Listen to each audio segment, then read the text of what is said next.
धन्यवाद करते हैं। प्रभु ने और भी एक दिन हमारे आयु में जोड़ दिया, प्रभु का महिमा करने के लिए, प्रभु का वचन से सीखने के लिए प्रभु हमें अवसर दिया। वास्तव में हमारे लिए एक एक दिन बहुत ही मूल्यवान है। मैं आशा करता हूँ अभी आज थोड़ा सा देर हो गया तो कई लोगों का कॉल आया, मुझे बहुत आनंद हुआ। उन लोगों के अंदर भी प्रभु ने अच्छा गुप्तास दिया है और मुझे विश्वास है कि जो वास्तव में प्रभु का लोग हैं उनको प्रभु का संदेश पाने के प्रति, सुनने के प्रति बहुत इच्छा रहता है और ये इच्छा कभी भी कम नहीं होना चाहिए। और रोज़ हमें सुनने वाला या प्रभु हमें सुनाने वाला वजन में बना रहना चाहिए। प्रभु को बहुत धन्यवाद देता हूँ। आप सबको जल्दी से लिए आने वाला प्रभु यीशु मसीह की आदि पवित्र नाम में मसीह वचन देता हूँ। प्रियो, एक बात जानना, हमें रोज़ एक चुनौती रहता है, रोज़ चुनौती है। हम क्या चुनता है उसके ऊपर हमारा भविष्य है। कई बार आपको मालूम है, सुबह से लेकर के उसका एक फर्क रहता ही है, सुबह उड़ूँ या ना उड़ूँ। उड़ने के बाद में भी, प्रभु जगाने के बाद में भी वापस लेट करके आलसीपन का स्वभाव में गिरने वाले लोग बहुत हैं। क्योंकि इन दिनों में कई कंपनियों में कई जगह पर काम शुरू हो गया, लेकिन ऐसा नहीं है। तो फिर भी टोटली देखेगा तो लॉकडाउन के रूप में ही है। तो मैं एक बात आपको बताना चाहता हूँ, इसलिए बहुत लोग उसका नाजायज़ फ़ायदा उठाता है। बोलने का मतलब गलत यूज़ करता है।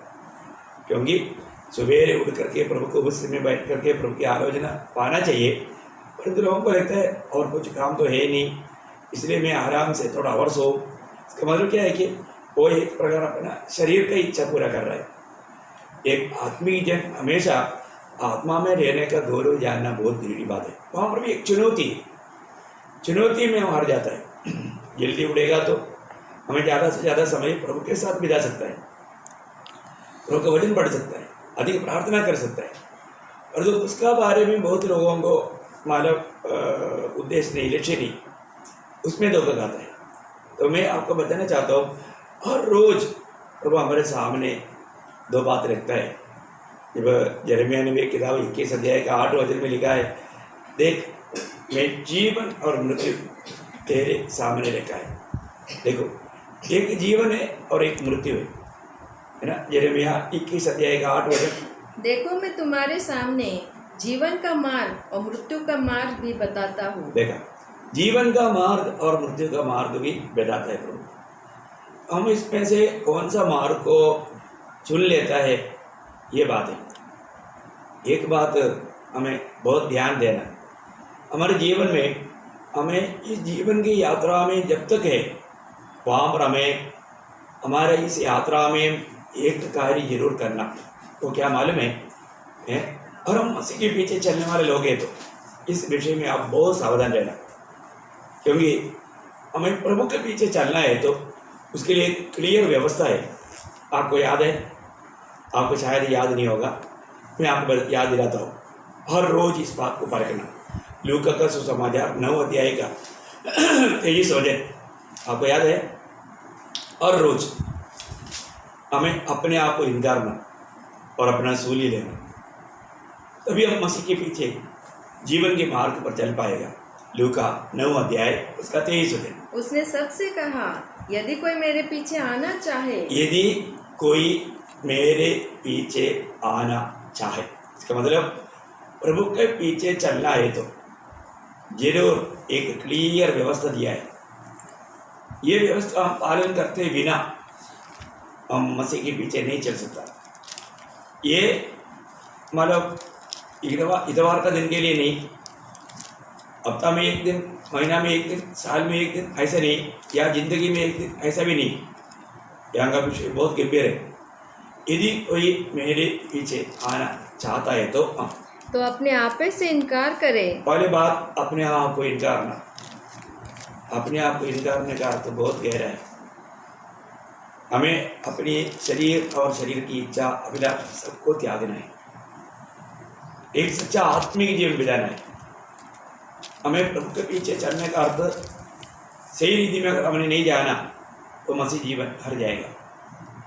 अपने को परखना है। हमें अपने आप को इनकार करना और प्रतिदिन अपना क्रूस उठाए हुए प्रतिदिन प्रभु यीशु मसीह का सूली नहीं, वो कोई नहीं ले सकता, अपनी क्रूस उठाते हुए मेरे पीछे हो ले। हाँ, अब ये क्रूस उठाने का अर्थ भी क्या है करके बहुत लोग नहीं समझता। बहुत बार बहुत लोग ऐसे कहते हुए मैंने सुना है, हमारे जीवन में मेरा पत्नी मेरा क्रूस है, मेरा बच्चा मेरा क्रूस है, मेरे को बहुत तकलीफ, ये तकलीफ मेरा क्रूस है। ये नहीं क्रूस। क्रूस उठाने का अर्थ यहाँ पर जो प्रभु ने बताया है वो क्या है, मतलब हमें स्वयं को हटा करके मसीह जो सूली पर किया वो बात को हमारे जीवन में लाना, उसको बोलते हैं क्रूस उठाना। और एक बार बताता हूँ, हमें अपने आप को या अपना स्वयं को हटाकर प्रभु यीशु मसीह ने जो सूली पर हमारे लिए जो किया उन बातों को हमारे जीवन में लाना, उसको बोलता है क्रूस उठाना। मैं उसके लिए एक वचन आपको पढ़ाना चाहता हूँ, गलातियों का पत्री उसकी 5 अध्याय उसका 24 वचन। गलातियों का पत्री 5 अध्याय का 24 वचन। जो मसीह यीशु के हैं उन्होंने शरीर को उसकी लालसाओं और अभिलाषाओं समेत क्रूस पर चढ़ा दिया है। देखा, मतलब शरीर को, हमारे शरीर में क्या रहता है, क्या क्या रहता है वहाँ पर? लालसा। अरे दीपिका, क्या क्या रहता है? उसकी लालसाओं और अभिलाषा। लालसा और अभिलाषा, ध्यान देना। तो सबसे बड़ी बात क्या है कि मतलब शरीर में बहुत प्रकार का लालसा रहता है? लालसाओं और अभिलाषाओं, इसको क्या करना? क्रूस पर चढ़ाना। ये बात है।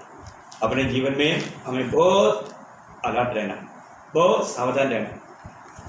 हमको हमारा ये शरीर, हम अभी तक हमारा आत्मा का ही उद्धार हुआ है और रोज रोज हमारा प्राण का उद्धार पाना है। ये जो प्राण का उद्धार, मैं एक बात आपको बताना चाहता हूँ, इसमें हमें बहुत गौर से समझना चाहिए। आपको जब इब्रानियों का पत्री 4 अध्याय का 1-2 वचन, उसका पहला वचन पढ़ करके रुकना। इब्रानियों 4 अध्याय का 1 और 2, उसमें पहला वचन पढ़िए। इसलिए जबकि उसके विश्राम में प्रवेश करने की प्रतिज्ञा अब तक है, तो हमें डरना चाहिए कि ऐसा न हो कि तुम में से कोई जन उससे वंचित रह जाए। देखिए, अगर ये बात यहाँ पर ये जीवन की यात्रा हमें कितना डरते हुए कांपते हुए करना चाहिए। क्यों डरना चाहिए? क्योंकि हमें वो विश्राम का अनुभव नहीं मिलेगा, हमें उस विश्राम का अनुभव से वंचित कर सकता है। क्योंकि आपको जानना चाहिए, हमारा आत्मा का उद्धार होने के बाद में अभी एक बड़ा लड़ाई है। वो लड़ाई कहाँ है? हमारे ये शरीर में है। ये शरीर कभी भी प्रभु की राह पर चलने नहीं देगा। अभी हमें सही प्रकार का विश्राम पाना है तो हमारे जीवन में हमें अपने आप को इनकार करके ये सूली लेने का अर्थ बहुत गहरा है। हमें कभी भी शरीर पर मन नहीं लगाना, शरीर की बातों के पीछे कभी नहीं जाना, नहीं तो वो सच्चा विश्राम का अनुभव नहीं मिलेगा। आज भी बहुत लोग क्यों टेंशन लेता है? क्योंकि अभी भी वो शरीर में है, अभी भी वो विश्राम में प्रवेश नहीं किया। जो व्यक्ति अभी भी विश्राम के अनुभव नहीं पाया, आपको मालूम है, जब हम एक सच्चा आत्मिक जन बन करके जीवन बिताना, ये मतलब कनान में प्रवेश किया तो भी कनान में लड़ाई है, कनान में लड़ाई है। क्योंकि वहाँ पर बहुत दानव लोग रहता है, बहुत दानव लोग रहता है, उनको लड़ करके और देशों को जीतने के लिए प्रभु ने बताया। बहुत श्रेष्ठ बात है। अपने जीवन में हमें एक सच्चा विश्राम का अनुभव पाना है तो हमें रोज अच्छा लड़ाई भी लड़ना है। क्योंकि अभी तक हमें उस वायदा है, हमें सुसमाचार सुनाया गया है। हम सुसमाचार सुनने के बाद में अभी भी हम उस विश्राम में है क्या? हम प्रभु में इतना विश्वास करता है क्या? यह बात को हमें परखना। उसका दूसरा वचन भी, क्योंकि हमें उन्हीं की तरह सुसमाचार सुनाया गया है, पर सुने हुए वचन से उन्हें कुछ लाभ न हुआ, क्योंकि सुनने वालों के मन में विश्वास के साथ नहीं बैठा। देखो, वे लोग वो कनान तक भी नहीं पहुंच पाया, क्योंकि वो लोग मतलब जैसे हम प्रभु में आ गया, प्रभु बहुत लोगों को वचन सुना, प्रभु में भी नहीं आ पाया। इतना दुख की बात है, बहुत दूरी की बात है। हमारे जीवन में प्रभु में आने के बाद में हमें बहुत डर करके जीवन बिताना, हमें सच्चा विश्राम का अनुभव प्राप्त करके हमें आगे बढ़ना। एक आत्मिक जीवन एक बहुत अच्छा लड़ाई का मैदान है। इसलिए जब तक हम सूली लेकर के नहीं चलेगा वहां पर विजय नहीं होगा। अपने आप को इनकार करके सूली लेना, सूली का गौरव हमें अच्छी तरह समझना चाहिए। एक विजय जीवन बिताने का भेद हमें अपने आप को इनकारना, एक सच्चा पवित्र जीवन बिताना। प्रभु ने हमें मतलब शरीर के अनुसार जीने के लिए नहीं बुलाया, वो हमें अपना आत्मा दिया।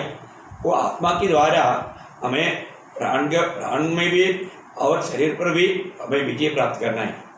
आपको याद होगा जब रोमियो का पत्री 8 अध्याय उसका 13 वचन में, रोमियो 8 अध्याय उसका 13 वचन, क्योंकि यदि तुम शरीर के अनुसार दिन काटोगे, यदि तुम शरीर के अनुसार दिन काटोगे तो मरोगे। देखा वहां मृत्यु है, वहां मृत्यु है। शरीर के अनुसार जीवन बिताने के लिए हमें जो अच्छा लगता है, आज का दिन आप परखो प्रिय। आज सवेरे प्रभु ने आपको जगाया, जगने के बाद में हमने क्या किया, और 5 मिनट 10 मिनट बोल करके कई लोग नेगलेक्ट किया, और 2 लोग मतलब समय पर उठ करके सही प्रकार एक प्रार्थना तक भी नहीं कर पाता। हमेशा लड़ाई है। अब याद रखना, जब तक प्रभु आकर के हमारा शरीर का उद्धार नहीं होता तब तक ये शरीर के साथ हमें एक अच्छा कुश्ती लड़ना है। शरीर हमें कभी भी आत्मीय जीवन में बढ़ने नहीं देगा, प्रभु की राह पर चलने नहीं देगा। इसलिए वचन कहता है यदि तुम शरीर के अनुसार चलोगे तो मरेगा। कर दो, यदि आत्मा से देह की क्रियाओं को मारोगे, देह की क्रिया को मारोगे तो जीवित रहोगे। कितना अनोखी बात है, देह की क्रिया को मारना, है ना। देखिए हमारा ये शरीर कहीं ना कहीं हमें आत्मीय में गिराने के लिए प्रयास में है। हमारे शरीर में कुछ भी अच्छी बात नहीं रहता। प्रेषित पौलुस गवाही दिया ना, 1 कोरिन्थी 9 अध्याय इसके 27 वचन में, मैं प्रचार करने के बाद में, हाँ पढ़िए उसको, परंतु मैं अपनी देह को मारता कूटता, मेरा देह को मारता कूटता और वश में लाता हूँ, ऐसा न हो कि औरों को प्रचार करके मैं आप ही किसी रीति से निकम्मा ठहरूं। देखा, मतलब इसका मतलब क्या है कि इस शरीर में हमें इतना निकम्मा दास बनाने का कार्य है, होता है। तो इससे हमें एक लड़ करके विजय प्राप्त करना। इसलिए प्रेषित पौलुस बोलता है मैं शरीर को मारता हुआ फूटता हुआ मैं अधीन करता हूँ। प्रियो, शरीर को अधीन करना है ना। आज इस जीवन में अगर इन बातों में अगर हम सावधान नहीं रहेगा तो हमें मिला हुआ बुढ़ापट का योग्य जीवन नहीं बिताएगा तो हमें इतना बड़ा धोखा होगा। आज भी जो लोग सवेरे उठने के बाद में, ऐसा भी लोग है सवेरे उठने के बाद सीधा मोबाइल हाथ में लेता है, वहाँ से मतलब घुमाना शुरू कर देता है। कितना बड़ी बात, भयंकर बात है। कई लोग उठ करके आता है तो उनको तुरंत टीवी ऑन करने का, क्योंकि वो सब एक शारीरिक लोगों का चिन्ह है। उनको आत्मा में चलने का हमारा बात है ही नहीं। प्रियो, हमें मिला हुआ ये उद्धार का महत्व जानो। जो उद्धार पाया है तो हम किसी प्रकार भी धोखे में ना पड़े। अगमर में जो ये रोमियो 8:6 में क्या लिखा, शरीर पर मन लगाना तक मृत्यु है। शरीर पर रोमियो 8:6 वचन, शरीर पर मन लगाना तो मृत्यु है, परंतु आत्मा पर मन लगाना जीवन और शांति है। देखा, जीवन और शांति है। हमें आत्मा में मन लगाना। देखो, कहीं ना कहीं रीति में हमारे जीवन में भाव ला करके हमें प्रभु से दूर करना, यही विरोधी का लक्ष्य है। हमारा एक एक दिन हम कैसे भी दुखी होकर के, निराश होकर के जीवन बिताए, उसके लिए वो प्रयास में है। अपने को परखना है, आज मेरा जीवन कैसा है, मैं विजयी जीवन बिता पा रहा है कि नहीं। प्रभु में मुझे बुलाहट मिलने के बाद में आज भी मैं मेरी इच्छा के अनुसार जी रहा है या प्रभु की इच्छा क्या है ये मालूम करके उस पर चल रहा है। कितना अनोखा बात है। आज बहुत लोगों से अभी भी एक सच्चा प्रार्थना जीवन तक नहीं होता, क्योंकि उनको अपनी इच्छा पूरा करने के बाद में समय नहीं। जीवन का मार्ग का खूबी क्या है आपको मालूम। प्रभु ने कहा मत्ती के सुसमाचार 7 अध्याय उसका 13-14 वचन, जीवन का मार्ग क्या है। मृत्यु का मार्ग कौन सा है, ये प्रभु ने समझाया। 7 अध्याय 13 और 14 वचन। सकेत फाटक से प्रवेश करो, क्योंकि चौड़ा है वह फाटक और सरल है वह मार्ग जो विनाश को पहुंचाता है, और बहुत से हैं जो उससे प्रवेश करते हैं। क्योंकि सकेत है वह फाटक और कठिन है वह मार्ग जो जीवन को पहुंचाता है, और थोड़े हैं जो उसे पाते हैं। देखो, हमेशा ये बात है, देखना है, ये सकरा मार्ग, ये सकरा द्वार देख के लोग भाग जाते हैं। उनको क्या चाहता है, अपनी इच्छा, अपनी मनमानी, कहीं भी है वो जो चाहता है वो पूरा करना। आज बहुत मतलब उसको विश्वासी नहीं कह सकता, विश्वासी है तो ऐसा हो ही नहीं सकता, लेकिन हम देखते हैं कि विश्वासी नाम लेवल विश्वासी वो ऐसे चाहता है, कभी भी अपने जीवन को सुधारने के लिए तैयार नहीं, उनको थोड़ा भी प्रभु का भय नहीं, एक सच्चा भक्त जीवन कैसे बिताना है उसका बारे में वो नहीं जानता। कितना दुखदायक बात है? नाश में जाने वालों की संख्या बहुत ज्यादा है। विश्वास मतलब प्रभु का बुलावा मिलने के बाद एक बड़ा भीड़ नाश के मार्ग में जा रहा है। जीवन के मार्ग उनको अच्छा नहीं लगता। जो बात के लिए प्रभु बुला रहा है वो बात सुनने के लिए तक लोगों को तैयार ही नहीं। कितना दुखदायी बात है। एक्चुअली क्या है कि आज भी प्रभु की इच्छा प्रभु प्रकट करता है तो उसको मानने के लिए कितना लोग तैयार है। आज हम हरेक का बहुत बड़ा कर्तव्य है, हम एक दूसरे को सुसमाचार सुनाए। कितने लोगों ने प्रभु में आने के बाद में सुसमाचार सुनाया सच्चा दिल से, बोझ लेकर के। हरेक बात, हरेक काम हमें प्रभु का प्रेम में बनाए रखना बहुत जरूरी बात है। प्रभु का प्रेम में बनाए रखना, एक एक बातों में मैं आज प्रभु का प्रेम में एक नहीं, प्रभु हमेशा प्रभु का हमारे प्रति कुछ चाहते प्रियो। हम प्रभु की बात तो मानने की जैसा एक नम्र जीवन हमारा नहीं। इस्राएल लोगों को प्रभु मिस्रैम से छुड़ाने के बाद में ये 40 साल मरुस्थल में घुमाने का एक बहुत बड़ा प्रभु का उद्देश्य क्या था? एक अनोखा उद्देश्य था। अनुवाद व्यवस्था विवरण 8 अध्याय उसका 2 और 3 वचन पढ़ना। व्यवस्था विवरण अनुवाद 8 अध्याय 2-3 वचन। और स्मरण रख कि तेरा परमेश्वर यहोवा उन 40 वर्षों में तुझे सारे जंगल के मार्ग में से इसलिए ले आया है। इसलिए ले आया। किस लिए ले आया? इसलिए ले आया। प्रभु को मालूम है मनुष्य की अवस्था। प्रभु हरेक को जांचता है, हरेक को जानता है। प्रभु ये मरुस्थल में इतना 40 साल क्यों घुमाया? कहा जाता है कि 11 दिन में वो लोग पहुंच सकता था। 11 दिन में पहुंचने वाला ये रास्ता, ये दूरी प्रभु ने 40 साल क्यों घुमाया? कारण सुनो। कि वह तुझे नम्र बनाए। अगली बात क्या है? नम्र बनना। नम्र बनना प्रियो। आज भी लोगों को कितना भी बताएगा तो लोग नम्र होने के लिए तैयार नहीं। और प्रभु हमेशा चाहने वाला, प्रभु के लोगों में चाहने वाला एक सबसे ऊंचा पदवी है नम्रता। नम्र होना। मैं आपको बताना चाहता हूँ, अपन जितना जितना सच में प्रभु का ज्ञान में बढ़ेगा, ये नम्रता के गुण हमारे में आना चाहिए। आज भी बहुत लोग वो सोचता है कि मैं सब जानता हूँ, मुझे संगति नहीं है तो भी चलेगा। देखो, संगति नहीं है तो चलेगा, ये विचार तक शैतान ने लाया। क्योंकि संगति या प्रभु का मंडली शरीर है, वहाँ पर एकत्रित होना है।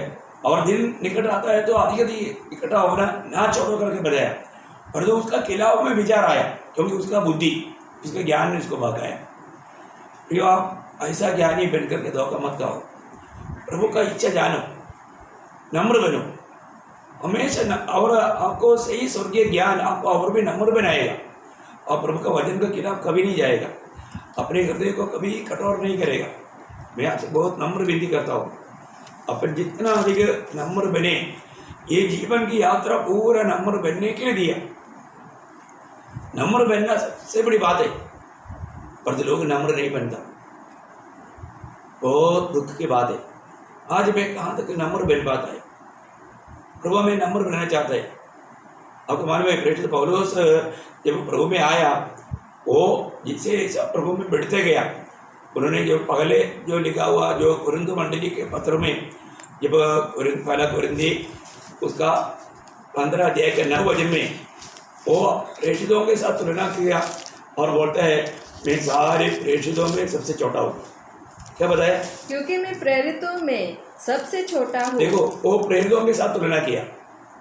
पहला उनका तुलना प्रेरितों के साथ था, है क्योंकि उनका आत्मिक लेवल वहां तक ही आया था।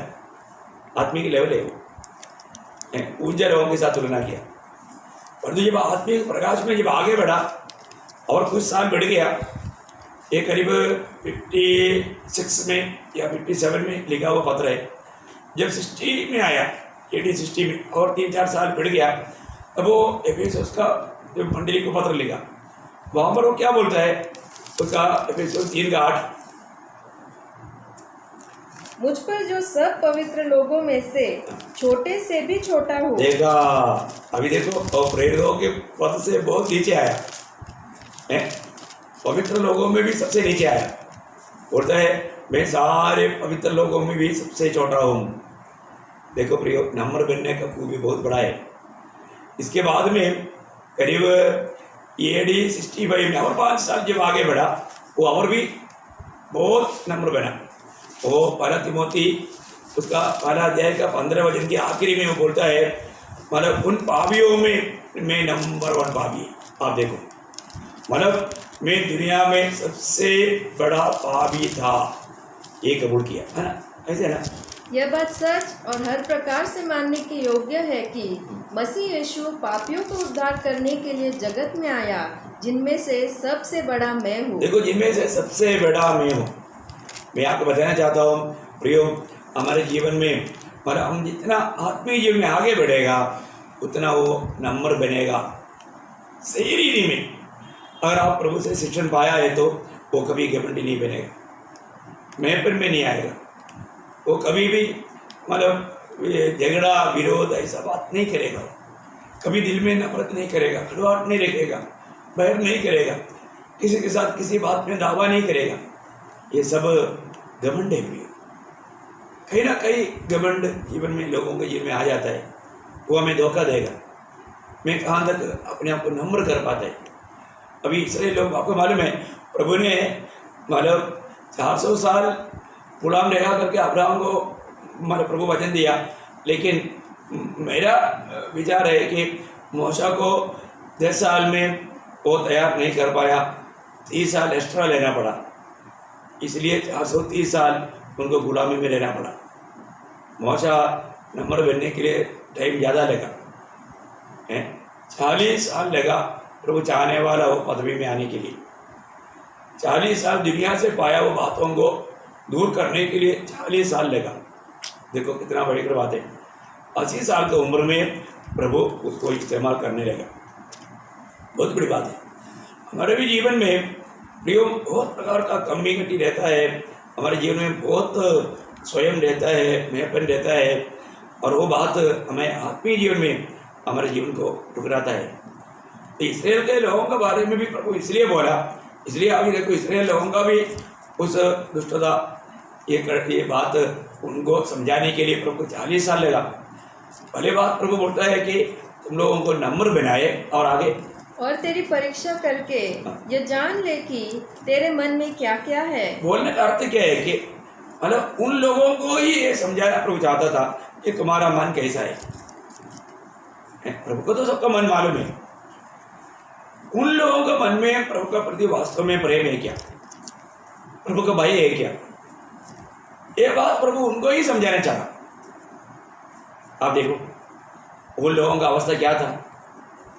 वो लोग किस रीति में प्रभु से बलवा किया, प्रभु पर विश्वास नहीं किया, प्रभु की परीक्षा लिया 10 बार। बहुत कठिन बात है। हम लोग सोचता है कि मैं बहुत अच्छा है, मैं बहुत नम्र है, ऐसा सभी लोग कभी भी अपने बारे में गलत नहीं सोचता। उनका ओरिजिनल अवस्था उसको मालूम नहीं, क्योंकि उन्होंने सही प्रकार आंख खोल करके वजन जो भी आईना के सामने अपने आप को नहीं परखा, आत्मा का अधीन नहीं रहा, प्रभु का अधीन नहीं रहा, प्रभु के निकट नहीं गया, वो ज्योति के निकट नहीं गया, इसलिए अपनी अवस्था के बारे में उनको मालूम नहीं। प्रियो जरूर आज मैं आपसे नम्र विनती करता हूँ, आप थोड़ा एक सच्चा टूटे हुए दिल के साथ, मैं कल भी आपको बताया था कितने लोगों ने ऐसा किया मुझे मालूम नहीं, लेकिन मैं आज भी मैं आपको बताना चाहता हूँ, अपने जीवन में एक टूटा हुआ दिल के साथ प्रभु को बस्ती में घुटना टेको प्रियो, और अपने आप को परखो, अपने जीवन को परखो। कई बार लोग बोलता है मैं 1 घंटा प्रार्थना करता हूँ, मैं 2 घंटा प्रार्थना करता हूँ। ये 1 घंटा 2 घंटा प्रार्थना करने से हो गया क्या? या इस प्रकार बोलने से कोई वो एक प्रार्थना मनुष्य बना है क्या? हमारे लिए 1 घंटा 2 घंटा प्रार्थना करने के लिए प्रभु ने बोला है क्या? ऐसा करो, मैं आपको ये नहीं बोल रहा हूँ आप उस प्रकार भी जो करता है बहुत अच्छी बात है, लेकिन उतना में आपका प्रार्थना खत्म नहीं होना चाहिए, क्योंकि प्रभु ने क्या बोला है? यहाँ पर लूका का सुसमाचार 18 अध्याय का 12 वचन आपको याद होगा, निरंतर प्रार्थना करना। कैसा? निरंतर, ऐसे है ना? फिर उसने इसके विषय में कि लूका 18 का 1 नित्य प्रार्थना करना। नित्य में से एक्चुअली निरंतर है, मराठी में निरंतर है ना, मराठी में लिखा है निरंतर, हमारे मलयालम में भी निरंतर लिखा, निरंतर है, निरंतर प्रार्थना करना। देखिए हमारे जीवन में प्रभु की इच्छा है प्रियो, हम 2 घंटा प्रार्थना करके बंद मत करो, सर्वदा सर्वदा। वही बात जब पहला थिस्सलुनीकियों 5 अध्याय का 17 वचन है ना, उधर मतलब 16 17 18 3 बात है, लेकिन उसमें 17 वचन में लिखा है निरंतर प्रार्थना में लगे रहो, निरंतर प्रार्थना में लगे रहो। देखा, निरंतर प्रार्थना में लगे रहो। ये हमारे बारे में पिता परमेश्वर पुत्र यीशु मसीह में चाहने वाला बात है, निरंतर प्रार्थना करो, प्रार्थना में लगे रहो, निरंतर प्रार्थना करो। हमको श्वासोच्छ्वास लेने के लिए कोई बोलने की जरूरत है क्या? मैं 2 घंटा श्वासोच्छ्वास लेता हूँ एक दिन में, ऐसा है क्या? प्रार्थना भक्तों का श्वासोच्छ्वास है, आत्मिक जीवन का श्वासोच्छ्वास है। मैं बोलने का अर्थ क्या है? हमें इस रीति में प्रभु हमारा सच्चा अवस्था हमें दिखाना चाहता है। आज हम एक सच्चा प्रार्थना मनुष्य है क्या? और वो भी कई लोग क्या करता है, अगर 1 घंटा प्रार्थना में है तो वो प्रार्थना में क्या करता, वो प्रभु से मतलब प्रभु को सुनाते रहता हो, प्रभु को नहीं सुनता। प्रार्थना का अर्थ क्या है? कितनी बार समझाया, प्रार्थना का अर्थ क्या है? बातचीत करना। प्रार्थना में अपने से बड़े से बात करना। अपने से बड़े से बात करने के टाइम पर छोटा व्यक्ति ज्यादा बात करता है क्या? कभी नहीं। छोटा व्यक्ति थोड़ी बात करता है और वो बड़ा व्यक्ति ज्यादा बात करता है। हम लोग यहाँ पर क्या किया, प्रभु को छोटा किया, हम बड़ा हो गया। हमने 1 घंटा प्रभु को सुनाया, हमें बोल कर चला गया। प्रभु बोलने के लिए आया, अब रुकता नहीं। प्रभु को सुनने के लिए हमारे पास टाइम नहीं। हमने प्रभु को सुनाया और हमारा प्रार्थना में सक्सेस हो गया। क्या ना हमारी गिनती प्रिय, ऐसा मत गिनो। आपका 1-2 घंटा आपने नॉन स्टॉप होकर के बहुत बातें प्रभु को सुनाते रहा, आखिर में हमें बोलकर आप चला गया। आपसे प्रभु बात करना चाहा, तब तक आप अपना स्थल छोड़ दिया। कितना दुखदायी बात है। इस प्रकार का प्रार्थना में आप वास्तव में उन्नति पाएंगे क्या? मैं आज हर एक पवित्र लोगों को एक नम्र विनती करता हूँ, आपका अपना प्रार्थना को तो परखो। वास्तव में आपने क्या किया? आपने जो भी इच्छा बातें था वो सब प्रभु को सुना करके चल दिया। शायद आपने कोरोना के पीड़ित लोगों के लिए प्रार्थना कर रहा होगा, परंतु कैसे प्रार्थना करना चाहिए ये बात हर एक सैटरडे को प्रार्थना का विषय में बहुत गहराई से मंडली को सिखाया, लेकिन मैं फिर भी बताना चाहता हूँ आजकल आपका प्रार्थना जीवन कैसा है। आप थोड़ा प्रभु से बात करके बाकी प्रभु से सुनना चाहिए। उसके लिए आप वेट करता है क्या? प्रभु आपसे बात करता है क्या, या सिर्फ आप प्रभु से बात करके निकल जाता है? ये प्रिय, हमारे प्रभु को सुनना जरूरी बात है। प्रभु का वाणी सुन करके उसमें सच्चा तसल्ली पाना। इसलिए हमारा दिल में क्या है, प्रभु वो बात इस्राएल को समझाना चाहा। और आगे, और कि तू उसकी आज्ञाओं का पालन करेगा या नहीं। देखा, मतलब प्रभु का वचन को पालन करेगा कि नहीं। प्रभु क्यों ये 40 साल उनको मरुस्थल में घुमाया? आज प्रभु ने हमें भी ये दुनिया में क्यों रखा? हम प्रभु की बात मानेगा कि नहीं, बहुत बड़ी बात है। हम लोगों को प्रभु का बात मानने का स्वभाव है क्या? आज भी प्रभु के दासों के द्वारा जब वो आलोचना आएगा तो कई लोग उस आलोचना को तुच्छ कर देता है। प्रियो, मैं एक बात आपको बहुत प्रेम से समझाना चाहता हूँ कि आप जो भी बात सुनते हैं, रोज जो प्रभु से मैं सुनता हूँ वही बात मैं आपको सुना रहा हूँ, और आप इस बात पर बहुत गौर दीजिए।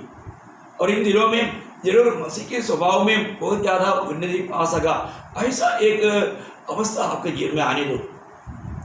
अपने आप और भी नम्र करो, अपने दिल में सिर्फ प्रभु के प्रति प्रेम है, वो प्रेम के अलावा कुछ भी नहीं, ये बात को प्रकट करो, प्रभु की आज्ञा पालन करो, क्योंकि प्रभु हमको इतना प्यार करता है। प्रियो, कभी कभी प्रभु का वचन पढ़ने के टाइम पर मैं बहुत रोता हूँ, क्योंकि हमने कितनी बार प्रभु का प्रेम को शक किया, संदेह किया, है ना। प्रभु का प्रेम जानना प्रियो, है ना। एक बात मैं यहाँ पर एक बात बताना चाहता हूँ।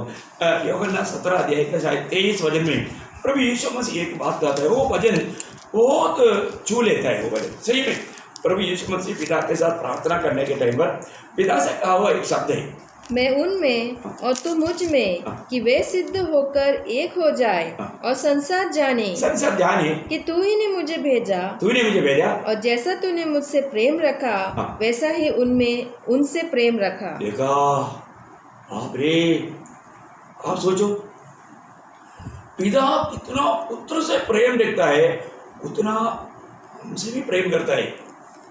आप सोचो प्रिय, क्या ये बात हम समझ पाएंगे? ये बात हम समझ पाएंगे?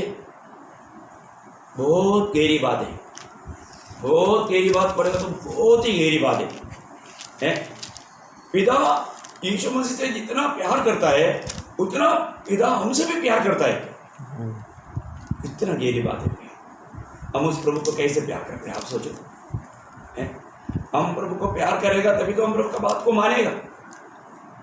प्रभु का बात मानने वाला स्वभाव, प्रभु का बात को मानने वाला वो गुण हमारे में होना चाहिए। तो प्रभु बोलता है कि मैं तुम्हें 40 साल क्यों ऐसा घुमाया, पहले बात तुझे नम्र बनाना। तो आज भी प्रभु हमें नम्र बनाने की कोशिश में, मतलब नम्र लोगों को ही प्रभु इस्तेमाल कर पाएगा, नम्र लोगों के साथ ही प्रभु रह पाएगा। प्रभु ऐसा नम्र लोगों के साथ रहता है। अगर हम नम्र नहीं है प्रभु हमारे साथ रह नहीं सकता। प्रिय, अपने आप को नम्र करना बहुत बड़ी बात है। ये नम्र स्वभाव ना होने के कारण बहुत लोगों के साथ प्रभु रह नहीं पाता। आज हमारा स्वभाव नम्र है क्या? हमारे दिल में क्या है अभी भी हम जानते हैं क्या? हम भरकता है क्या? हमारे दिल में मतलब प्रभु का प्रेम से हम भरा हुआ है, प्रभु का वचन से हमें भरा हुआ है, ऐसा हम गवाही दे पाएंगे क्या? कई लोगों के दिल में नफरत भरा हुआ है, कड़वाहट भरा हुआ है, जेलसी भरा हुआ है, दूसरे के प्रति मतलब ऐसा उनको कैसे भी मतलब खत्म करो, ऐसा क्रोध भरा हुआ है। क्या फायदा प्रिय? ये स्वर्ग नहीं देखता क्या? स्वर्ग देखता है प्रिय। एक बात मैं आपको बताना चाहता हूँ, आप जब भी प्रभु को उससे में प्रार्थना के लिए भी जब जाता है, अरे अपने दिल को परखो। आपको याद होगा जब 66 भजन संहिता का 18 भजन में हम क्या पढ़ता है, देखो हमारा प्रार्थना का समय भी व्यर्थ ना करो, उससे पहले अपने आप को एक बार जांचो, नहीं तो सारा प्रार्थना व्यर्थ हो जाएगा। आप समय को नष्ट ना करो प्रिय। इन बातों को प्रभु का वचन कभी बदलता नहीं। आप पढ़िए 66 का 18, 66 का 18 भजन संहिता। यदि मैं मन में अनर्थ की बात सोचता तो प्रभु मेरी न सुनता। देखा, अगर मेरे मन में अनर्थ बात मैं अगर सोचता भी है, रखता नहीं, सिर्फ मन में सोचा, तो भी वचन कहता है प्रभु मेरा नहीं सुनता। और मतलब वो प्रार्थना प्रभु कभी भी सुनेगा नहीं। उस प्रार्थना का उत्तर मिलेगा करके आशा करने की जरूरत नहीं। इसका मतलब सबसे पहले हम अपना हृदय को परखना, कितना अच्छी बात है। हमारे हृदय में क्या है अभी भी परखना पड़ेगा। हम हर एक प्रति प्रेम का कर्जदार है। किसी को क्षमा ना दिया हुआ अनुभव, किसी के प्रति नफरत कड़वाहट रहने वाला बात, कई प्रकार का बात लोग दिल में रखता है और बाहर से दिखाता है, नहीं मेरे दिल में कुछ भी नहीं बोला तो प्रेम भी नहीं, वो भी एक कपड़ता है। मैं आपको बताना चाहता हूँ, अपने जीवन को प्रेम को छोड़कर हमारे दिल में कुछ भी मत रखो, वो अवस्था धोखा है। तो प्रभु इस विषय को मतलब उनको समझाना चाह रहा, मैं इसलिए आपको बताना चाहता हूँ प्रभु हमें कितना प्यार करता है प्रिय। वो प्यार को थोड़ा देखो, हम कितना बड़ा प्यार पाया है। पिता जितना पुत्र प्रभु यीशु मसीह से प्यार करता है उतना हमसे भी प्यार करता है। हम एक सच्चा मसीह की चेला करके प्रकट होने के लिए क्या करना चाहिए? प्रभु ने हमें दिया हुआ आज्ञा भी आपको मालूम है ना, वही यूहन्ना उसका 13 अध्याय का 34-35 हो जाए। देखो दुनिया हमको कब पहचानेगा और प्रभु की आज्ञा क्या है, ये 2 वचन आप थोड़ा ध्यान से सुनिए। मैं तुम्हें एक नई आज्ञा देता हूँ कि एक दूसरे से प्रेम रखो। जैसा मैंने तुमसे प्रेम रखा है वैसे ही तुम भी एक दूसरे से प्रेम रखो। कितना बड़ी बात है? यदि आपस में प्रेम रखोगे तो इसी से सब जानेंगे कि तुम मेरे चेले हो। देखो आज हमें मंडली के लोग आपस में कैसा प्यार करना चाहिए प्रियो? है वो आपस की प्यार दे करके दुनिया जानेगा कि ये मेरे चेले हैं। प्रियो यहाँ से की मंडली के सारे पवित्र लोगों से मैं नम्र विनती करता हूँ, हम एक दूसरे से एकदम सच्चा प्यार में जोड़ा रहे, इसमें कोई बाधा आने ना दे। विरोधी का एक ही लक्ष्य है, हमारा आपस का प्यार को तोड़ना, हमारा मेल मिलाप को तोड़ना। जरूर प्रियो ऐसा कुछ भी बाधा आता है तो उसके पीछे विरोधी का हाथ है।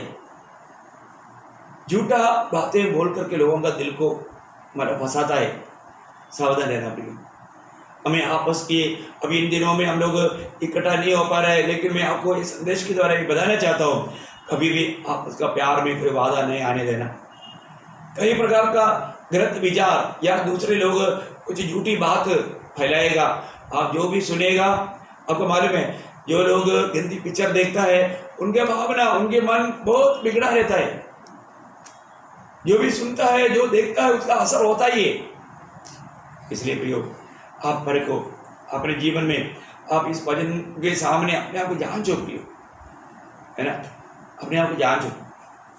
तो प्रभु का लोगों को प्रभु ये बात समझाना चाह रहा, पहले उसको नम्र बनाना, उसका हृदय की अवस्था उसको समझाना है। प्रभु की आज्ञा मानेगा कि नहीं ये बात को परखना। और उसका तीसरा वचन, उसने तुझको नम्र बनाया और भूखा भी होने दिया। फिर वह मन्ना जिसे न तू और न तेरे पुरखा ही जानते थे वही तुझको खिलाया, इसलिए कि वह तुझको सिखाए कि मनुष्य केवल रोटी ही से नहीं जीवित रहता, परंतु जो जो वचन यहोवा के मुंह से निकलते हैं उन्हीं से वह जीवित रहता है। देखा मतलब मनुष्य सिर्फ रोटी से नहीं जीता प्रियो। ये दुनिया का आपको मालूम है, लोगों को खाने पीने के लिए बहुत कुछ है, फिर भी उनका जीवन संतुष्ट नहीं। क्यों? ये दुनिया में कितना भी ज्ञान पाओ, कितना अच्छा खाना खाओ, फिर भी वो संतुष्ट नहीं, क्योंकि उसमें एक आत्मा है। वो आत्मा का संतुष्टि के लिए कुछ भी नहीं मिला प्रियो। हमें आत्मा को संतुष्ट करने वाले एकमात्र बात प्रभु का वचन है। प्रभु का वचन आपको मालूम है, आज इस दुनिया का कितना भी बड़ा अमीर व्यक्ति को पूछो आप संतुष्ट है क्या, वो बोलेगा नहीं। क्या कमी है उसको भी मालूम नहीं, उसको भी ये भी नहीं मालूम, उसको एक आत्मा है और आत्मा का भोजन प्रभु का वचन है। इस भोजन जब तक नहीं मिलेगा वो एक सच्चा संतुष्टि का जीवन नहीं बिता सकता है। मैं मतलब चार्ली चैपलिन बोल के को हंसाने वाला एक व्यक्ति था। वो व्यक्ति बोलता है मेरे को बारिश में चलना अच्छा लगता है क्योंकि मैं उस समय में रोता हूँ, क्योंकि उनका दुख वो कोई ना देखे, उनका इच्छा है, वो सबको हंसाता है परंतु वो बहुत रोता है क्योंकि वो वास्तव में संतुष्ट नहीं। देखो प्रियो, दूसरे को ऐसा संतुष्टि देने के लिए बहाना करने वाला बहुत लोग हैं, अभिनय करने वाला वो नहीं। असली संतुष्टि पाने के लिए हमें प्रभु का वचन चाहिए। यहाँ पर प्रभु का वचन कहता है कि मनुष्य केवल रोटी से नहीं जीता, मतलब रोटी खा करके वो संतुष्ट नहीं रह सकता। उसका सच्चा संतुष्टि पाना है तो उसको प्रभु का वचन से जीता है।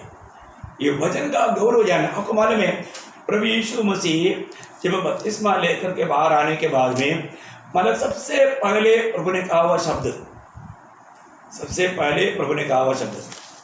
है, ये बाइबल में उल्लेखन किया है। वो बात जब आप मत्ती 4 अध्याय के 4 वचन में हम देखते हैं कि वो शैतान उसके पास आकर के उसका तीसरा वचन में कहा कि तुम आज्ञा दो ये रोटी बन जाए। तो उन्होंने बोला मनुष्य सिर्फ पढ़ना, उसको 3 और 4 पढ़ना। तब परखने वाले ने पास आकर उससे कहा, यदि तू परमेश्वर का पुत्र है तो कह दे कि ये पत्थर रोटियां बन जाए। यीशु ने उत्तर दिया, लिखा है, मनुष्य केवल रोटी ही से नहीं परंतु हर एक वचन से जो परमेश्वर के मुख से निकलता है जीवित रहेगा। देखा, सबसे पहले प्रभु बपतिस्मा लेकर बाहर आकर के पिता की इच्छा के अनुसार करीब 30 साल का उम्र में कार्य शुरू होने के टाइम पर पहले परीक्षा के समय में कहा वो शब्द अभी हमने जो व्यवस्था 8 अध्याय का 3रा वचन में पढ़ा, कोई वचन है। मनुष्य सिर्फ रोटी से नहीं जीता, परमेश्वर के मुंह से निकले वाला सारे वचन से जीता है। बहुत बड़ी बात है प्रिय। ये वचन को पाने वाला व्यक्ति कितना संतुष्ट रहता है। आपको मालूम है, हम लोग इस दुनिया का सबसे अच्छा भोजन है, इस भोजन में प्रभु तृप्त था और यीशु मसीह तृप्त था, उससे बड़ा भोजन नहीं। वो भोजन कौन सा मालूम है? यूहन्ना 4 अध्याय का 34 वचन। बहुत सुंदर बात है प्रियो। यूहन्ना 4 अध्याय का 34 वचन। यीशु ने उनसे कहा, मेरा भोजन यह है कि अपने भेजने वाली की इच्छा के अनुसार चलूं और उसका काम पूरा करूं। देखा है, वो एक भोजन है, उसमें हमें सच्चा संतुष्टि मिलता है, पूर्ण संतुष्टि मिलता है। अगर मालूम में कई लोग कुछ काम देता है तो वो काम पूरा करने तक उसको भूख भी नहीं लगता, प्यास भी नहीं लगता, वो हिलता ही नहीं, क्योंकि वो पूरा करेगा तो उसका स्वामी खुश हो जाएगा, उसको बहुत आनंद मिलेगा, संतुष्टि मिलेगा। बहुत बड़ी बात है। उसी प्रकार आज हमारे जीवन में मैं प्रभु का चुना हुआ है और प्रभु का भेजा हुआ है। आज मेरे बारे में मेरा भेजने वाला प्रभु यीशु मसीह की इच्छा निभाने से बढ़कर मेरे जीवन में कुछ भी बात नहीं होना चाहिए। इसलिए मैं इस कारण आपको बताना चाहता हूँ। आज जब हम ये देख रहा था भक्त का जीवन में हर एक बात, पिछले कल हमने अब्राहम के बारे में देखा, आज मैं इसहाक के बारे में आपको बताना चाहता हूँ, है ना। जो व्यक्ति में प्रभु जीवित है, आज प्रभु जिसमें जीवित है और लोगों को देख पाएगा, वही एक सच्चा भक्त है। आपको मालूम है इसहाक के जीवन के बारे में लोगों ने क्या गवाही दिया, इसहाक का जीवन कैसे था आपको मालूम है। अब्राहम इसहाक जब प्रभु की आज्ञा के अनुसार बलि करने के लिए मोरिया पहाड़ के जब गया, आपको मालूम है उस समय में इसहाक ने एक सवाल किया, अब्बा लकड़ी है, आग है, चाकू भी है, और मैंने कहा, तब अब्राहम ने क्या कहा, परमेश्वर प्रबंध करेगा, प्रभु प्रबंध करेगा, है ना, प्रभु प्रबंध करेगा। वो है ना, मैं तू ही है, ऐसे बोला नहीं। अब्राहम को विश्वास है प्रभु प्रबंध करेगा। प्रभु ने प्रबंध किया है कि नहीं? प्रभु ने प्रबंध किया भी। आप सोचिए, वहाँ मर जाने के बाद में मैं ये सोचता हूँ, ऐसा तो इसका कोई छोटा बच्चा नहीं, कम से कम 18 साल से ऊपर है, 20 साल करीब है, तो उस उम्र का लड़का खुद ये लकड़ी लेकर के जा रहा है। इसको उनको जलाने का जितना लकड़ी का बोझ उड़ाने के लिए उसको ताकत है। आप सोचो, एक व्यक्ति को जलाने के लिए कितना लकड़ी चाहिए, उतना लकड़ी उड़ाने का ताकत इसका को था, तो उसको मतलब वो एक उसमें अच्छा ताकत था। अभी आप सोचिए, वो उधर जा करके अब्राहम और इसहाक दोनों मिलकर के उन्होंने वेदी बनाया और लकड़ी लगाया। इसके बाद में अब्राहम ने बोला, आओ बेटे, आया, हाथ पीछे करो, पीछे किया, देखो अब्राहम कितना ओबे करता था। आप सोचो, आज किसी को एक डंडा लेकर के बच्चे को इधर आओ, वो फिर आप निकल नहीं आएगा, भाग जाएगा। उसको मालूम है ये मुझे डंडा मारेगा। देखो, एक चिड़ी के मार खाने के लिए लोग तैयार नहीं, बुलाएगा तो भाग जाता है।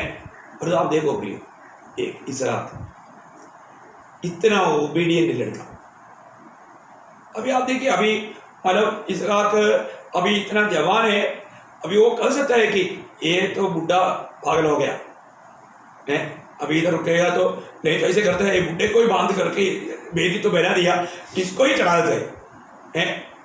ये इतना पागलपना का काम करने, आजकल का बच्चे लोग ऐसे ही बोले हैं। अच्छा है मुझको ही चढ़ाना है क्या, चलो मैं करता हूँ। अभी क्या है कि अभी इसहाक को इतना ताकत है, अभी आपको मालूम है इतना लकड़ी उड़ाने के लिए ताकत है, तो है ना, इसहाक को अपना पिताजी को बांधने का ताकत भी है। और तो ऐसे किया नहीं, आजकल का बच्चा लोग ऐसे करेगा, है ना। आजकल का बच्चा लोगों से मतलब बड़े लोगों को डरे। अभी आप लोग न्यूज़ में पढ़ता है ना, इतनी बच्चे लोग अपने बाप का गला काट देता है, लकड़ी से मार करके ख़त्म कर देता है। पर जो प्रियो इसहाक ऐसा नहीं था। इसहाक को अब्राहम ने प्रभु का भय में आगे बढ़ाया। इसहाक आप देखिए कितना एक आज्ञाकारिता का लड़का है। इसको बोला पीछे हाथ करो, पीछे हाथ किया है। अब्राहम ने हाथ पाँव बांध करके उड़ा करके उसमें लेटाया। देखो इतना सब करने के बाद में अब्बा ये क्या कर रहा है, ऐसा भी नहीं पूछा, वो रोया नहीं, क्योंकि इसहाक को मालूम है मेरा पिता जो भी करता है वो स्वर्गीय पिता की इच्छा के अनुसार करता है। स्वर्गीय पिता ने मेरा पिता को आज्ञा दिया होगा मुझको। अभी इसहाक को भी नहीं जानता, इसहाक को ये सारी बातें नहीं बताया है। आप सोचो प्रियो, है कितना अनोखा बात है। और निर्दाक्षिण्य उन्होंने मालक चाकू लिया। अभी देखो कितना भयंकर बात है। तुरंत प्रभु ने अब्राहम अब्राहम, तुरंत प्रभु ने थोड़ा सा लेट हो गया तो वो जरूर वो काटने के लिए, गला काटने के लिए है, उसका जीवन वहाँ पर समाप्त होता। परंतु जब प्रभु ने बुलाया, तेरे बेटे पर हाथ नहीं लगाना, फिर वो उड़ाया हुआ हाथ किसके लिए आया, बंधन खोलने के लिए, रस्सी तोड़ने के लिए। कितना अनोखा बात है। अब्राहम को अपना एकलौता पुत्र इसहाक को चढ़ाने नहीं दिया, पर तो हमारे स्वर्गीय पिता ने अपना एकलौता पुत्र को हमारे लिए सूली पर मारने दिया। आप प्रियो सोचो, इतना भयंकर रीति में मैं ये तो सोचता हूँ प्रभु यीशु मसीह का कालवरी सूली का प्यार को थोड़ा जानो प्रियो। वो प्यार कितना अनोखा है, इतना अनोखा प्यार है प्रियो। अभी वो इसहाक का जीवन, मैं एक बात आपको बताना चाहता हूँ, वो इसहाक यहाँ पर यीशु मसीह का एक अच्छा चित्र है। आपको मालूम है सूली में प्रभु यीशु मसीह की टोटल जीवन में एक ही बार, हे परमेश्वर तूने मुझे क्यों छोड़ दिया करके एक ही बार पिता को परमेश्वर करके कहा। क्यों कहा? क्योंकि यीशु मसीह ने हमारा स्थान लिया। यीशु मसीह हम पापियों का स्थान लेकर के, हम लोग जो त्यागा जाना चाहिए था, प्रियो कितना भयंकर बात है, कितना भयंकर बात है, कितना वेदनाजनक बात है। आपको मालूम है उस अनंत काल का नरक का भयंकर वेदना प्रभु यीशु मसीह ने सहा। प्रियो नरक या वो मृत्यु क्या है? मृत्यु का अर्थ आपको मालूम है, कई बार मैंने आपको बताया, प्रभु से दूर हो जाना, प्रभु से दूर हो जाना। अभी आप देखिए, अभी यहाँ पर पिता यीशु मसीह से दूर हो गया। वो दूर होने का, देखो दूर होने का वेदना असहनीय वेदना है। विदा हुआ अनादिकाल से एक परमेश्वर कभी भी अलग नहीं हुआ। परंतु प्रियो वो नरक की वेदना, नरक की वेदना, नरक की वेदना क्या है? हमेशा के लिए प्रभु से दूर हो जाना। वो वेदना प्रभु यीशु मसीह उठा रहा था। क्या अनोखा बात है हमारे लिए। यहाँ पर हमें वो नरक की भयंकर सजा मिलना चाहिए, हमेशा के लिए हम प्रभु से दूर होना चाहिए। वो बात प्रभु यीशु मसीह ने उठाया। आप सोचिए वो वेदना कितना असहनीय है प्रिय। ये क्षण भी कभी अलग नहीं हुआ एक परमेश्वर अभी यहाँ पर उसको छोड़ दिया, क्योंकि हमारा हम सबका पाप उस पर ला दिया गया। उसने हमारे लिए पाप की सजा उठाया। वो तो पे प्रिय।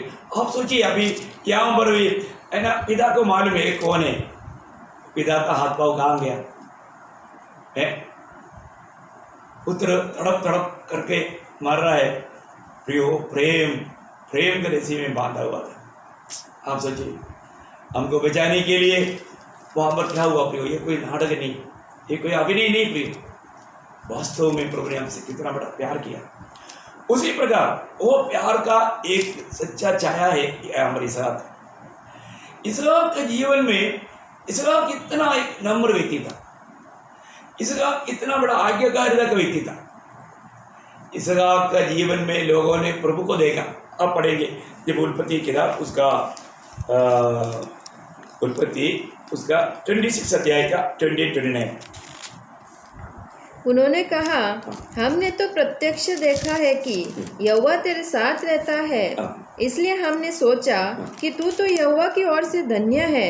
अतः हमारे तेरे बीच में शपथ खाई जाए और हम तुझसे इस विषय की वाचा बंधाए कि जैसे हमने तुझे नहीं छुआ वरन तेरे साथ केवल भलाई ही की है और तुझको कुशल क्षेम से विदा किया, उसके अनुसार तू भी हमसे कोई बुराई न करेगा।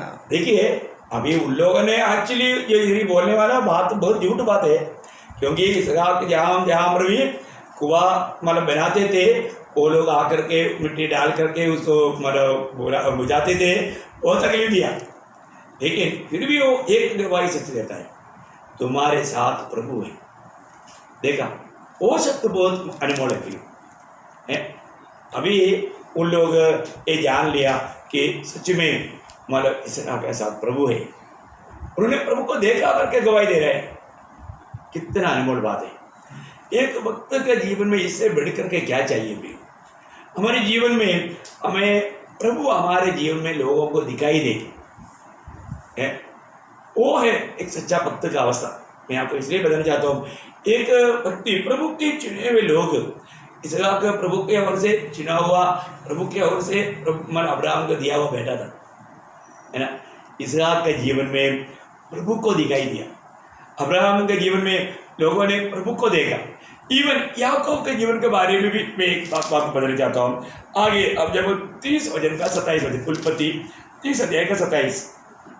लाबान ने उससे कहा, यदि तेरी दृष्टि में मैंने अनुग्रह पाया है तो यही रह जा, क्योंकि मैंने अनुभव से जान लिया है कि यहोवा ने तेरे कारण से मुझे आशीष दी है। देखो ये धोखा देने वाला है लाबान के शब्द है। आप सोचिए लाबान भी एक गवाही देता है, याकूब तेरे कारण प्रभु ने मुझे आशीष दिया, मतलब प्रभु तेरे संग है, बोलने का अर्थ प्रभु तेरे संग है। प्रभु याकूब के साथ काम कर रहा है करके लाबान ने जाना। इससे बढ़कर के एक गवाही क्या चाहिए, कितना अनमोल गवाही है। मैं इसी कारण आपको बताना चाहता हूँ, अपने जीवन में मतलब हमारे जीवन में लोग प्रभु को देख पाए। ये बात अभी याकूब का बेटा यूसुफ के जीवन में भी हम देखता है, सबके जीवन में नहीं देखता, यूसुफ के जीवन में हम देखता है। यूसुफ याकूब का 11वां बेटा था, उसका एक छोटा और बेटा बना वो बेन्यामीन। तो ये यूसुफ के जीवन के बारे में हम देखता है, तो बोलने के लिए बहुत है, लेकिन मैं शॉर्ट में आपको बोलना चाहता हूँ। उसका 39 अध्याय उत्पत्ति 39 उसका 3। और यूसुफ के स्वामी ने देखा कि यहोवा उसके संग रहता है और जो काम वह करता है उसको यहोवा उसके हाथ से सफल कर देता है। बोलने का मतलब यहाँ पर मतलब पोतीफर ने ये बात को देखा, यहोवा उसके साथ है। एक गुलाम लड़का है, गुलामी से लेकर आया, लेकिन उसने अपने घर का सारे बात उसके हाथ में सौंप दिया, क्योंकि प्रभु उनके साथ है करके देखा, है ना।